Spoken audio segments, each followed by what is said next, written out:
everyone, this is me Sakya here. मैं आपके लिए लेके आई हूँ एक और रीडिंग जो कि होगी for whoever needs it. Topic reading करेगा उन लोगों के लिए जो जानना चाहते हैं कि क्या आपकी शादी उस इंसान से होगी जिसको आप प्यार करते हो, हाँ या ना.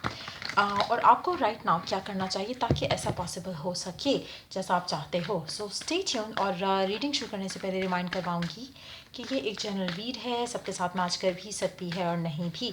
सो जो बातें जो मैसेजेस आपकी लाइफ में आपकी सिचुएशन से मैच करते हैं, आप उन मैसेजेस को पिक करो और बाकी सब को छोड़ दो. अगर आप पर्सनल रीडिंग्स चाहते हो, पेपाल से ईजी पैसे से पेमेंट कर सकते हो. सिर्फ तभी रीच आउट करो ताकि आपका भी टाइम वेस्ट नहीं हो और मेरा भी. सो लेट्स सी कि क्या आपकी शादी उस इंसान से होगी जिसे आप चाहते हो, जिसे आप प्यार करते हो, हाँ या ना. सी Seven of Swords, Ace of Wands, Seven of Wands, Temperance. Chances हैं लेकिन बहुत पेशेंस के साथ आपको रहना पड़ेगा इस सिचुएशन में, इस इंसान के साथ. मुझे लगता है कि under direct we do have the lovers. Chances बहुत स्ट्रांग है लेकिन एट द सेम टाइम मुझे लगता है कि बहुत ज़्यादा वक्त लगेगा इस सब को होने. बहुत ज़्यादा ऑन एंड ऑफ की सिचुएशन रहेगी क्योंकि काफ़ी हद तक शायद आप भी शुरू में और शायद आपका पर्सन भी शुरू में इस कनेक्शन को लेकर काफ़ी ज़्यादा चीज़ें कंसील करेगा, अपने इमोशंस, अपनी फीलिंग्स जो है वो छुपाएगा. और शायद क्योंकि वो छुपाएगा तो मुझे लगता है कि कहीं ना कहीं आप भी एक तरह से एक स्टेप बैक कर लोगे इस कनेक्शन से, जिसकी वजह से चीज़ें और डिले होंगी. जो दिल में आप लोग फील कर रहे हो एक दूसरे के साथ वो शायद कहोगे नहीं. हो सकता है कि कुछ लोगों के लिए आपका जो भी पर्सन है, हो सकता है कि वो कभी भी शेयर नहीं करता, इसलिए आपको एक फीलिंग रहेगी हमेशा कि शायद it's a one sided connection. लेकिन मुझे लगता है कि बहुत ज़्यादा इसमें म्यूचुअल एनर्जीज तो हैं, लेकिन एट द सेम टाइम दोनों एक दूसरे के साथ उतने ऑनेस्ट और ओपन नहीं हो जितना होना चाहिए. कहीं ना कहीं आप लोगों की लैक ऑफ कम्युनिकेशन भी होगी और कहीं ना कहीं lack of decision making power भी होगी, जिसकी वजह से चीज़ें डिले होंगी, जिसकी वजह से चीज़ें ख़त्म होंगी, फिर शुरू होंगी, फिर ख़त्म होंगी, फिर शुरू होंगी. सो एक इस तरह की एनर्जी मुझे दिख रही है. मुझे लगता है कि बहुत ही ज़्यादा स्नीकीनेस है इस कनेक्शन के अंदर. कहीं ना कहीं झूठ जो है वो बोले जाएंगे कि फीलिंग्स नहीं है, प्यार नहीं है, डीप डाउन कुछ और चल रहा होगा. कुछ इस तरह की सिचुएशंस मुझे लग रही हैं. लेकिन चांसेस बहुत स्ट्रांग है कि जो भी आपका ऑन एंड ऑफ सिचुएशन भी रहेगी पर्सन से, उसके इवेंचुअली आपके कनेक्शन के ऊपर यह असर आएगा कि जो आप चाहते हो कि इस इंसान से आपकी शादी हो या एंड अप करो इस इंसान के साथ, उसकी पॉसिबिलिटी बढ़ेगी. बहुत ज़्यादा पेशेंस, बहुत ज़्यादा एफर्ट, बहुत ज़्यादा डेडिकेशन रिक्वायर्ड होगी अगर आप ऐसे कनेक्शन में जाना चाहते हो जहाँ पर आपको लगे कि सारा कुछ स्मूथली और हैप्पीली और पीसफुली हो जाए. वो मुझे इसमें मिसिंग दिख रहा है. मुझे लगता है कि it's gonna be hard journey, जो कि आपके लिए इतना टफ रहेगा कि आपको एट टाइम्स फीलिंग आएगी कि शायद आपको छोड़ देना चाहिए या आपको बढ़ जाना चाहिए अपनी ज़िंदगी में आगे. कहीं ना कहीं हो सकता है कि ये सब चीज़ें तभी हों जब आप अपनी ज़िंदगी में आगे बढ़ने का डिसाइड कर जाओ, लेकिन it's not gonna be an easy one. यह मुझे लगता है कि बहुत मुश्किल से ये चीज़ें उस डायरेक्शन में जाएंगी जहाँ पे आप लेके जाना चाहते हो. न्यू बिगिनिंग्स आपको हर दफ़ा मिलेंगी, लेकिन क्योंकि क्लैरिटी, ऑनेस्टी नहीं होगी इंटेंशंस को लेकर इस कनेक्शन के बारे में, मुझे लगता है कि हमेशा एक एंड जो है वो इसके साथ ही आएगा. और जैसे न्यू बिगिनिंग हुई वहाँ पे एंड हो गया, जहाँ पे न्यू बिगिनिंग हुई वहाँ पे एंड हो गया. क्योंकि कहीं ना कहीं जो आप दोनों एक दूसरे से चाहते हो या एक दूसरे के साथ चाहते हो, उसकी क्लैरिटी जो है मुझे लग नहीं रहा कि आप दोनों लेकर आते हो कनेक्शन में या लेके आओगे आने वाले टाइम में भी. सो बहुत ज़्यादा ऑन एंड ऑफ रहेगा. बहुत ज़्यादा ऐसी सिचुएशन रहेगी जहाँ पे कभी आप हाइड कर रहे हो, कभी आपका पर्सन हाइड कर रहा है कि क्या ट्रूली फील करता है वो आपके बारे में या आप क्या ट्रूली फील करते हो उसके बारे में. और after a lot of that on end of, मुझे लगता है कि चीज़ें जो है वो जा सकती हैं उस लेवल पे जहाँ पे आप लेकर जाना चाहते हो. बहुत ज़्यादा पेशेंस और स्टेबिलिटी और हार्मनी जो है उसके ऊपर काम करने की ज़रूरत रहेगी. बट चांसेस हैं कि you will and up with the one that you love. लेकिन मुश्किल जर्नी है ना. अगर आप ऐसी सिचुएशन में हो जहाँ पे आपको लगता है कि आप ऑलरेडी ऐसी सिचुएशंस में रह चुके हो, आपको नहीं डील करना है इस तरह की किसी भी कनेक्शन में, मुझे लगता है कि इन दैट सिचुएशन आपको, स्पेशली अगर आपके साथ हमेशा हर कनेक्शन में ऐसा हुआ है, एक ऐसा ही एक्सपीरियंस आपने डील किया है अपनी लव लाइफ में, मुझे लगता है कि इन दैट सिचुएशन बहुत ज़रूरत है एक चीज़ की यहाँ पर कि आप किसी भी कनेक्शन नेक्स्ट कनेक्शन में जाने से पहले अपने आप को हील करो, अपने आप को हील करो, और देन किसी को चेज करने की ज़रूरत नहीं है किसी भी कनेक्शन में that you get yourself into. जो you are destined to be with हो वो आपकी ज़िंदगी में आएगा ही आएगा, और उसके लिए आपको ऐसा एफर्ट नहीं करना पड़ेगा जैसा इस सिचुएशन में आपको करना पड़ रहा है। और ये भी तभी करना पड़ रहा है क्योंकि शायद आप इस इंसान से उस इंसान से ज़्यादा प्यार करते हो या आप उसमें ज़्यादा इन्वेस्टेड हो एज़ कम्पेयर टू कि वो इंसान आप में कितना इन्वेस्टेड है। सो जिसकी वजह से इसमें आपको ये एफर्ट्स करने पड़ रहे हैं, only if and only if जहाँ पर आप चाहते हो कि आप ये हैप्पीली इस चीज़ के ऊपर एफर्ट करो क्योंकि you love them so much.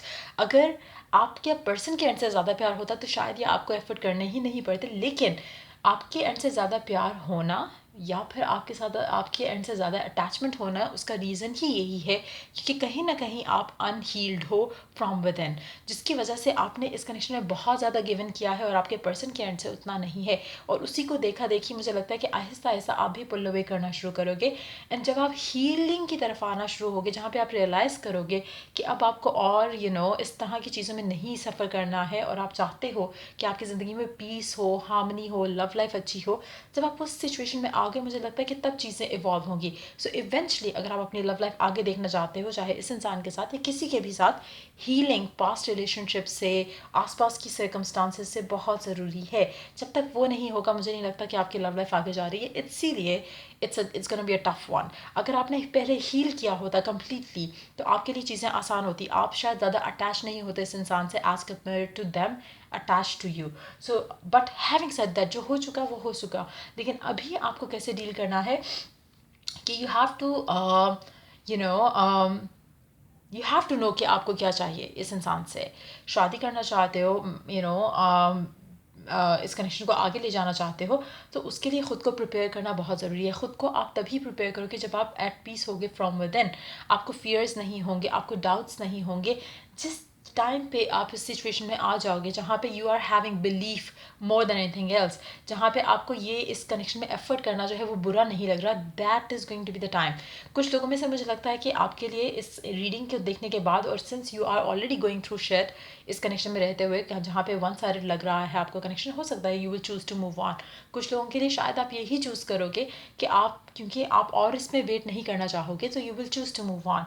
जो लोग ऑलरेडी इस इंसान के अंदर इतना इन्वेस्ट कर चुके हैं, बहुत प्यार करते हैं इस इंसान को, मुझे लगता है कि उनमें से कुछ लोग हो सकता है कि सरेंडर कर दो through the divine timing around it, तो वो भी चीज़ में आप मूव ऑन करते मुझे दिख रहे हो। लेकिन जो अगर आप मूव ऑन भी नहीं करना चाहते और इसी कनेक्शन में रहना चाहते, तब भी बहुत ज़रूरी है राइट नाउ कि आप अपने आप को हील करो। बहुत ज़रूरत है राइट नाउ कि आप इस सिचुएशन को ऐसे लो जैसे कि ये एक पार्ट एंड पार्सल है इस सिचुएशन का जो आप डिज़ायर करते हो। सो जो भी हो रहा है होने दो विदाउट गेटिंग अपसेट कि कब होगी शादी, कब होगी चीज़ें आपके हक़ में बेहतर।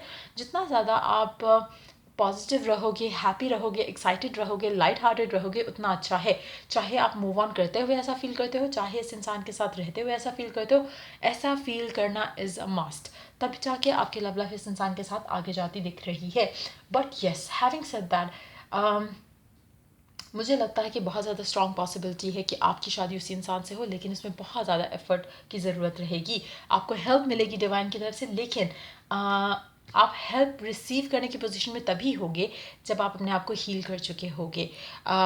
जो राइट नाउ शायद आप में से कुछ लोग, लाइक आई सेड अर्लियर, हो सकता है क्योंकि आपका पर्सन इतना ओपन अप नहीं करता अपनी फीलिंग्स को लेकर, हो सकता है कि उसी की वजह से आपने भी थोड़ा अपने आप को, अपनी ट्रू फीलिंग्स को हाइड करना शुरू कर दिया हो, जिसकी वजह से मुझे लगता है कि इस कनेक्शन में बेसिकली जो ऑन एंड ऑफ रहता है उसमें काफ़ी हद तक आप इमोशनली डिटैच अपने आप को फील कर रहे होगे ऑलरेडी।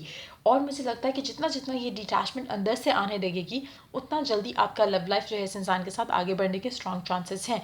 क्योंकि जब आपको रियलाइज़ होगा कि आपकी अपनी वर्थ क्या है, तो आप जो इस कनेक्शन में डालते आए हो हमेशा से अपने अपने एंड से, और आपके पर्सन की तरफ से वो एनर्जीज मिसिंग रही हैं, मुझे लगता है कि आप अपने आप को रोक पाओगे। मुझे लगता है कि आप अपनी वर्थ अंडरस्टैंड करते हुए वो मिस्टेक्स नहीं करोगे जो आप पास में करते आए हो, जिसके बाद आपकी लव लाइफ में इस इंसान के साथ चीज़ें बेटर होंगी।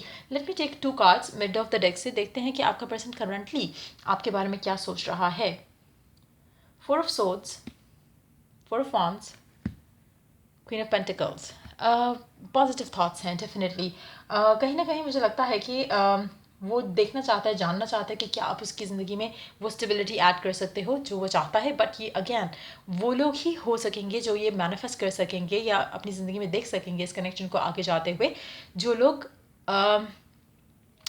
इस पूरे सिनेरियो को लेके अपसेट होना छोड़ देंगे और डिवाइन टाइमिंग पे बिलीव रखेंगे, सरेंडर करेंगे, या फिर डिवाइन टाइमिंग पे यकीन रखते हुए अपने आप को पॉजिटिव रख सकेंगे इस पूरे सिनेरियो को लेकर। सो डिफरेंट होगा सबके लिए, बट लेट्स सी कि ओरेकल गाइडेंस क्या है आपके लिए राइट नाउ गिवन सिचुएशन में। आपके लिए क्या डिवाइन मैसेज है जो कि आपको जिस पे अमल करना चाहिए ताकि आप अपनी ज़िंदगी में वो जो चाहते हो वो पा सको इस इंसान के साथ।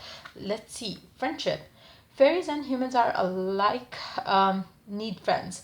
Now is the time to seek out those who will support and encourage you on your journey to fulfill your dreams. अच्छा, बहुत ज़रूरी है राइट नाउ आपके आसपास ऐसे लोग होना चाहिए जो कि आपको हेल्प करें, सपोर्ट करें to achieve your dreams and goals.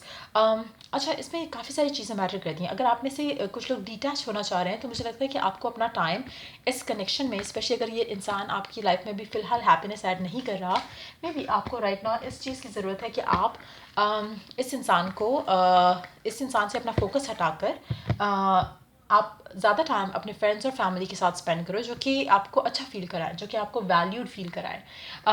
कुछ लोगों के लिए हो सकता है कि आपको फ्रेंड्स एंड फैमिली जो है वो हेल्प करे to see the path forward as well, तो उसके लिए भी आपको अपने फ्रेंड्स की हेल्प और सपोर्ट की ज़रूरत रहेगी। लेकिन अगर आपके फ्रेंड्स और जो आपके आसपास के लोग हैं, अगर वो आपको इन एनी वे जो है वो आपको हेल्प नहीं कर रहे हैं और आपको डीमोटिवेट करते हैं, तो maybe you need to stop dealing with those people जो आपके ड्रीम्स और डिज़ायर्स को लेकर आपको डराते हैं या आपको कहते हैं कि पॉसिबल नहीं है। कुछ भी पॉसिबल हो सकता है आपका एटीट्यूड अगर राइट हो। सो मे बी आप में से कुछ लोगों के लिए हो सकता है कि आपके आसपास ऐसे लोग हों जो आपको हमेशा ड्रैग करते हैं, डाउन करते हैं। उनसे आपने अपने आप को दूर रखना है और ऐसे दोस्तों के साथ रहना है, ऐसे लोगों के साथ रहना है जो कि आपको हेल्प करे टू अचीव योर गोल्स। सो कोशिश करो कि नेगेटिविटी से अवॉइड करो, क्योंकि जितना नेगेटिविटी से अवॉइड करोगे इतना आपकी ज़िंदगी में जितना फ़न रहेगा, लाइट एनर्जीज रहेंगी, उतना आप अपने गोल्स जो है वो ईजिली अचीव कर सकोगे। सो या ये थी रीडिंग आप लोगों की। अगर आपको हेल्प किया हो, गाइड किया हो, तो लाइक शेयर सब्सक्राइब जरूर करो। Till I do the next reading आप लोगों के लिए टेक केयर, बाय।